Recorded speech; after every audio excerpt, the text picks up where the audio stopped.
झारखंड विधानसभा चुनाव को लेकर एक ताज़ा सर्वे आया है। सर्वे के जो नतीजे हैं वो चौंकाने वाले हैं, क्योंकि उसमें कहा जा रहा है कि त्रिशंकु विधानसभा हो सकती है। हमारे साथ इसी विषय पर चर्चा के लिए राजीव रंजन जी हैं, विवेक जी हैं और अभिजीत जी हैं। इनसे जानेंगे कि जो ये सर्वे आया है, कई बार सर्वे आते भी हैं लेकिन वो फैक्ट से दूर रहते हैं, लेकिन इस सर्वे का नाम ही है फैक्ट्स मीडिया। इसका दावा है कि पिछली बार जो लोकसभा चुनाव जो हुआ था उसमें इसकी तरफ से जितने भी आकलन किए गए थे करीब करीब सटीक साबित हुए थे। तो इस बार भी दावा है कि सटीक साबित होगा। खैर, वो चुनाव का परिणाम बताएगा। शुरुआत करते हैं विवेक जी के साथ। ये जो फैक्ट मीडिया का जो सर्वे आया है जिसमें कहा जा रहा है कि त्रिशंकु विधानसभा हो सकती है, कैसे देख रहे हैं? क्या आधार है इस सर्वे का और कितना लगता है कि आने वाले दिनों में जो सर्वे है वो धरातल पर उतर सकता है? ऐसा कुछ है क्या? पिछले बार की बात करें, पिछले विधानसभा चुनाव की, तो जेएमएम को 30 सीटें आई थी, बीजेपी 25 सीटों के साथ दूसरे नंबर पर थी और कांग्रेस 16 सीटों के साथ तीसरे नंबर पर थी। लेकिन तब और अब में अंतर ये है कि तब बाबूलाल मरांडी की अलग पार्टी थी और कई 3 सीट पे जीत हुई थी। हालांकि वो उनकी पार्टी 50 से ज़्यादा सीटों पे चुनाव लड़ी थी। तो इस बार बाबूलाल मरांडी बीजेपी के साथ हैं। सुदेश महतो से बात चल रही है। तब 2019 में सुदेश महतो भी पहले विवेक जी ये बताइए कि इस सर्वे में क्या कहा जा रहा है, कैसे कितनी सीटें किसको दी जा रही है, कितना वोट शेयर किसको मिल रहा है, वो पहले बताइए। देन हम लोग बैकग्राउंड पे चलें कि अब तक क्या हुआ था। इस सर्वे के मुताबिक ये बताया जा रहा है कि विधानसभा त्रिशंकु हो सकती है, यानी किसी को भी बहुमत नहीं मिलेगा। बीजेपी का वोट परसेंटेज बढ़ेगा, बीजेपी की सीट बढ़ेगी जो 28 से 32 तक हो सकती है। जेएमएम की सीटें घटकर 18 से 22 तक हो सकती है, जो पिछली बार 30 थी। तो इस हिसाब से आगे तो एनडीए है, लेकिन बहुमत तक वो नहीं पहुंच रही है, यानी कि विधानसभा त्रिशंकु रहेगी। यानी कि बीजेपी और आजसू का अलायंस भी हो जाता है, या फिर चिराग पासवान की पार्टी या नीतीश कुमार की पार्टी या हम, या जो हुसैनाबाद से कमलेश सिंह हैं एनडीए के पार्टी हैं, मतलब सब लोग मिल करके भी जो जादुई आंकड़ा होता है 41 का या 42 का, वहाँ तक नहीं पहुँच पा रही है जो ये सर्वे बता रहा है। इस सर्वे के मुताबिक यही है कि वहाँ तक बीजेपी लीड लेने के बावजूद सीटों की संख्या बढ़ी है, लेकिन वो बहुमत तक पूरा गठबंधन भी नहीं पहुंच पाया। ठीक है, बीजेपी को उतनी सीटें नहीं मिल रही है। गठबंधन में शामिल दल को कितनी सीटें, आजसू को कितनी सीटें मिलती हुई दिखाई दे रही है जो सर्वे है उसमें? आजसू को 2 सीटें मिलने की का अनुमान जताया गया है इस सर्वे में। बीजेपी 28 से 32 तक होती है। तो इस हिसाब से कांग्रेस की सीटें घट रही हैं सर्वे के मुताबिक। कांग्रेस पिछली बार 16 सीटों पे थी, इस बार 12 या 13 सीट का अनुमान लगाया जा रहा है कांग्रेस का। और जेएमएम की सीटें भी सर्वे के मुताबिक घट रही हैं, 30 से 17 से 22 तक पहुंच रही सर्वे के मुताबिक। तो कुल मिलाकर के जो सर्वे के जो आकलन कर रहे हैं, तो जो त्रिशंकु की बात सामने आ रही, तो आखिर रेस्ट कौन बचता है? चूँकि एक तरफ इंडिया अलायंस है, दूसरी तरफ एनडीए है, तो तीसरा कौन है जो इसमें बाजी मार ले रहा है और उसको कितना मत प्रतिशत आ रहा है? इसमें जो अनुमान जताया गया है कि अन्य पार्टियां, अन्य मतलब निर्दलीय और कुछ और पार्टियां हैं, उनकी सीटें ज़्यादा होगी। इस वजह से इन लोगों की सीटें कम हो रही है एनडीए और इंडिया गठबंधन की, और किसी को बहुमत नहीं आएगा। तो इसमें अन्य में एक महत्वपूर्ण फैक्टर है जयराम महतो, JBKSS जिनकी पार्टी है।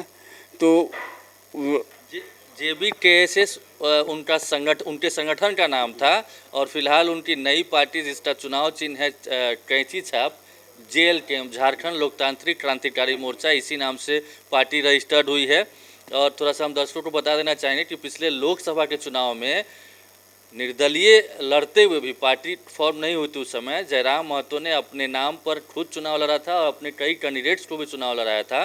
तो लोकसभा में 8.5 लाख से ज़्यादा वोट गेन किया था। ऐसे में जैसा विवेक जी बता रहे हैं कि वो तीसरा मोर्चा कह सकते हैं, या जो अन्य की बात सामने आ रही है उसमें जयराम महतो फैक्टर हो सकते हैं। हाँ, जयराम महतो, इसी से आप अंदाज़ा लगा सकते हैं कि गिरिडीह लोकसभा सीट पे जयराम महतो को 3,40,000 से ज़्यादा वोट मिले थे और अलग अलग सीटों पे मिला के तो आपने बताया कि 8.5 लाख से ज़्यादा वोट उनके कैंडिडेट्स को मिले थे। तो जयराम महतो की वजह से खास करके बीजेपी को जो कोई वोट बैंक पर नज़र है उसमें नुकसान हो सकता है। इसका नुकसान आजसू को भी हो सकता है और पूरा एनडीए गठबंधन को भी हो सकता है।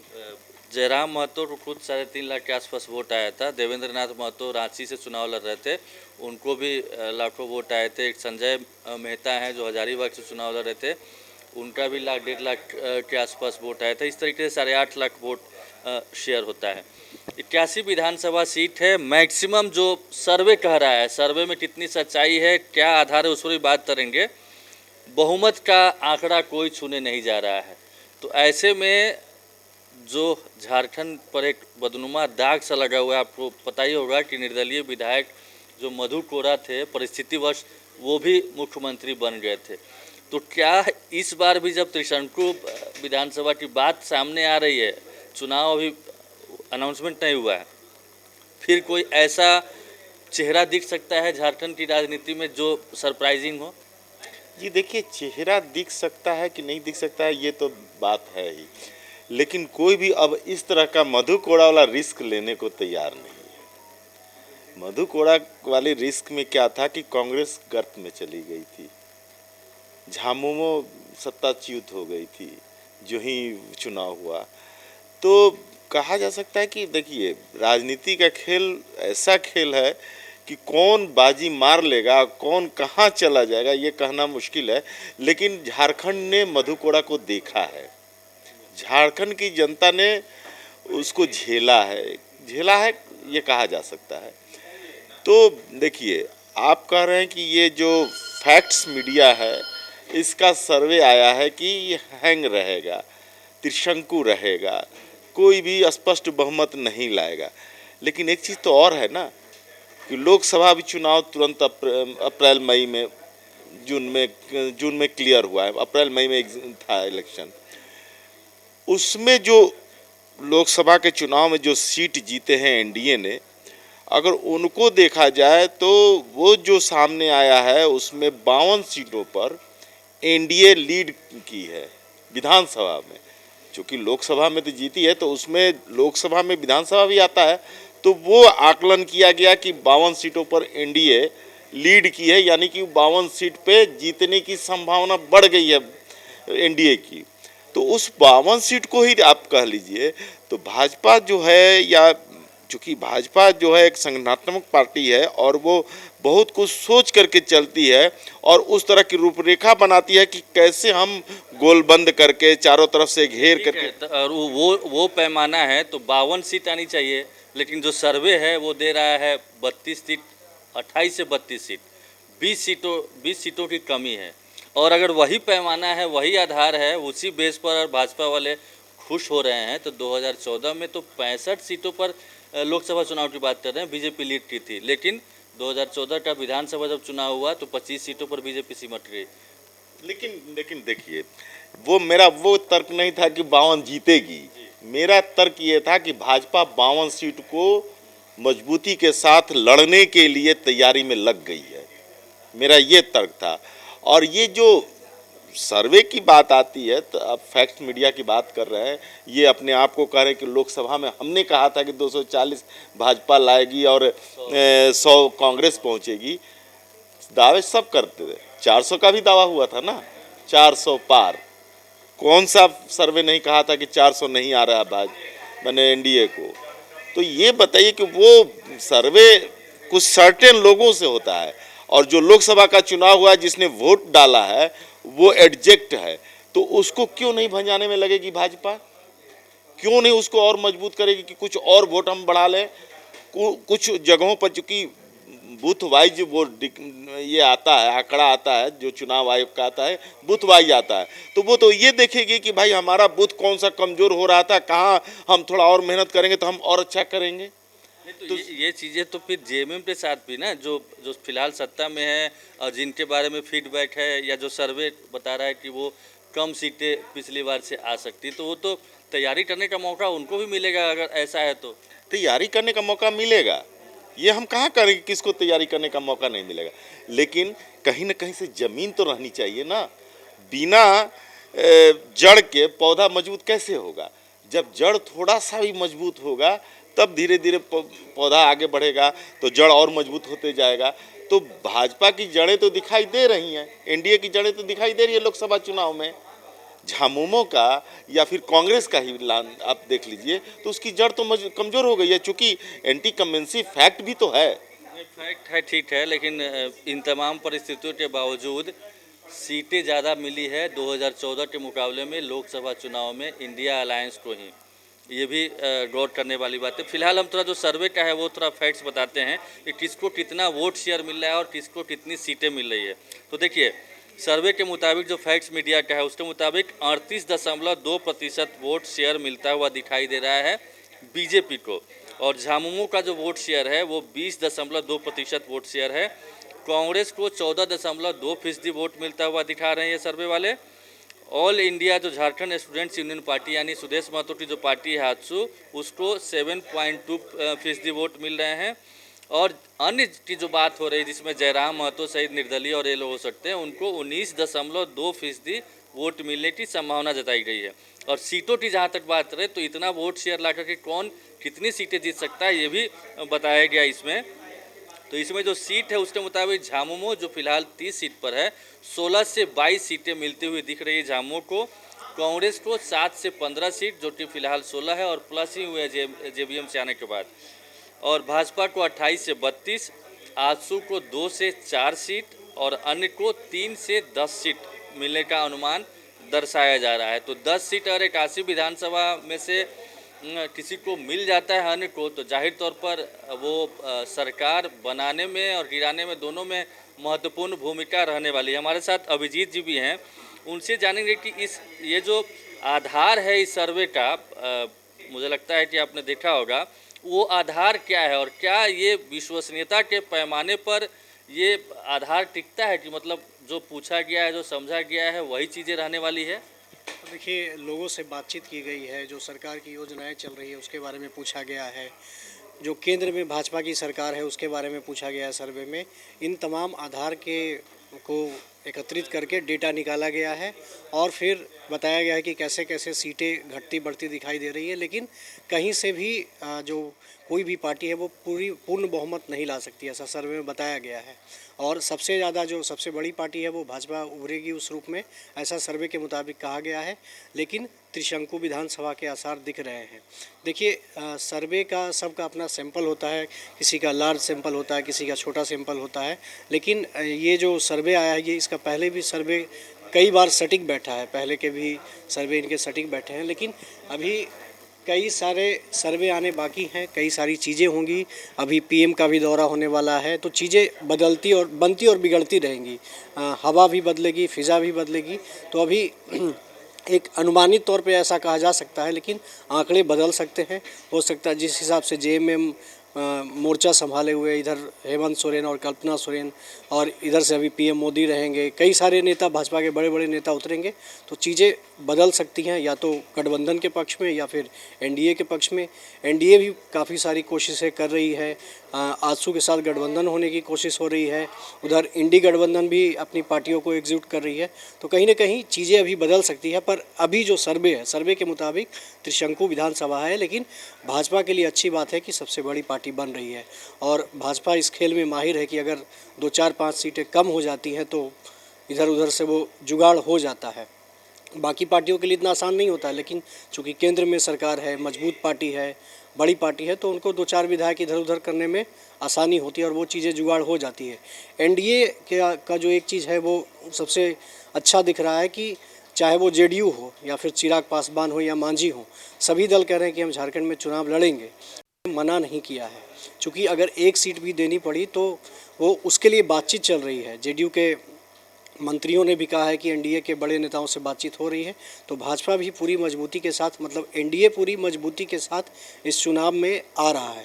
और उधर अभी वैसी सुगबुगाहट देखने को ज़्यादा नहीं मिल रही है। पार्टियों की मीटिंग हो रही है, लेकिन गठबंधन की मीटिंग अभी तक नहीं हुई है। तो ये सर्वे शुरुआती है और बाद में जब चीज़ें बदलेंगी 1 महीने बाद या 20 दिन बाद, तो फिर और कई सारी चीज़ें निकल के आएंगी। ठीक कहा अभिजीत ने। इससे पहले भी एक सर्वे आया था टाइम्स नाउ नव भारत का, जहाँ तक मुझे याद है, उसमें शायद बीजेपी की सरकार बनाने का दावा किया गया था कि बीजेपी की सरकार बन रही है, लेकिन अब नया सर्वे आया है, उसमें सरकार बनाने के करीब भी बीजेपी नहीं पहुंच रही है।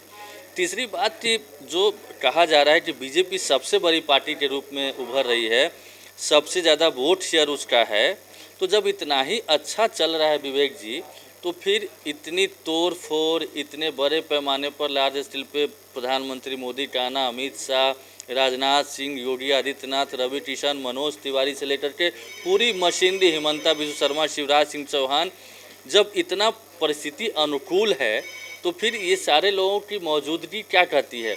और दूसरी बात ये कि ये जो दावा किया जाता है या इंडिया अलायंस की तरफ से मतदाताओं के बीच में मैसेज देने की कोशिश हो रही है कि हेमंत सोरेन के जेल जाने के बाद परिस्थितियां बदली है, यानी कि हेमंत सोरेन के अनुकूल हुई है, लेकिन जो सर्वे बता रहे हैं वो विपरीत हैं। इस दोनों चीज़ को कैसे कनेक्ट कर पा रहे हैं आप? ये बीजेपी के लिए सबसे महत्वपूर्ण है वहाँ आदिवासी वोट बैंक को अपने पाले में लाना। इसके लिए कोशिश की गई।